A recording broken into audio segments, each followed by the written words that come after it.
저는 낯선 비단옷을 거부하며 바닥에 주저앉아 울부짖었습니다. 강화도에서 나무를 베던 평범한 청년이 하룻밤 사이에 나라의 주인이 되어 도성으로 끌려온 기막힌 위기. 이런 믿기 힘든 상황이 벌어진 데에는 이유가 있었습니다. 1849년 헌종이 후사 없이 승하하자 조선 왕실의 직계 혈통은 완전히 끊어지고 말았습니다.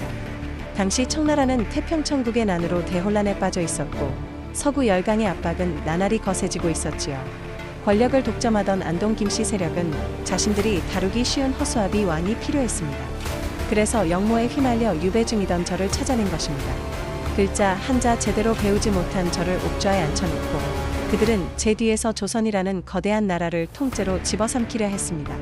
저는 화려한 궁궐 한복판에서 강화도의 숲을 그리워하며 매일 밤 소리 없이 울었습니다.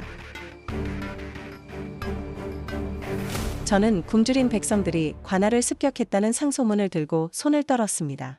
세도 정치의 끝없는 탐욕으로 민생이 파탄나고 전국에서 농민들이 죽창을 들고 일어난 절체절명의 위기. 이런 거대한 분노가 폭발한 데에는 이유가 있었습니다. 1862년 전세에서 군포의 환곡의 세 가지 세금 제도인 삼정은 이미 썩을 대로 썩어 있었습니다. 죽은 이에게 세금을 물리고 갓난아기에게 군포를 받는 비인간적인 수탈이 판을 쳤지요. 명나라를 이은 청나라가 제2차 아편전쟁으로 무너져가던 시기, 조선 내부에서도 임술농민봉기라는 거대한 불길이 타올랐습니다. 특히 진주에서 시작된 밀라는 들불처럼 전국으로 번졌습니다. 저는 백성들의 고통을 누구보다 잘 알았기에 삼정이정청을 설치해 개혁을 시도했습니다. 하지만 안동 김씨의 견고한 성벽 앞에서 제 목소리는 공허한 메아리가 될 뿐이었습니다. 저는 새로운 종교, 동학이 민초들 사이에서 들불처럼 번진다는 보고를 듣고 깊은 고민에 빠졌습니다. 서구의 위협, 서학에 맞서 우리만의 도를 세우겠다는 움직임이 왕권을 위협하는 세력으로 간주된 위기. 이런 사상적 격변이 일어난 데에는 이유가 있었습니다. 1860년 경주에서 최재우가 동학을 창시했습니다. 사람이 곧 하늘, 인내천이라는 평등 사상은 세도 정치에 짓밟힌 백성들에게 빛과 같았지요. 당시 일본은 미일화 침조약 이후 개항의 길로 접어들며 급변하고 있었으나 조선의 집권층은 오직 내부 단속에만 급급했습니다. 안동 김씨 세력은 동학이 체제를 전복할 위험이 있다고 판단해 저를 압박했고 결국 교주 최재우를 처형하게 했습니다.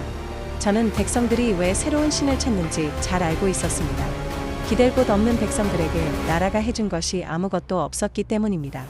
저는 제 손에 묻은 성현의 피를 보며 이 나라의 종말을 예감했습니다. 저는 텅 빈 술잔을 바라보며 마지막 가쁜 숨을 몰아쉬었습니다.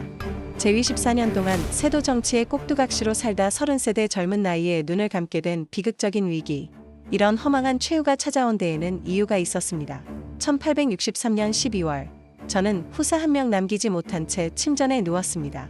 평생을 안동 김씨의 감시 속에서 스트레스와 술로 달랬던 제 육신은 이미 만신창이었습니다.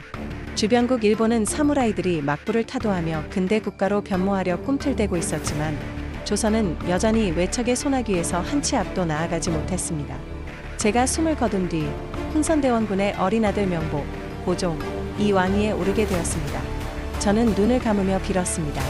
부디 저 아이만은 저처럼 이름뿐인 왕이 되지 않기를, 다시는 나무꾼이 왕이 되어야만 하는 비극적인 역사가 반복되지 않기를 말입니다.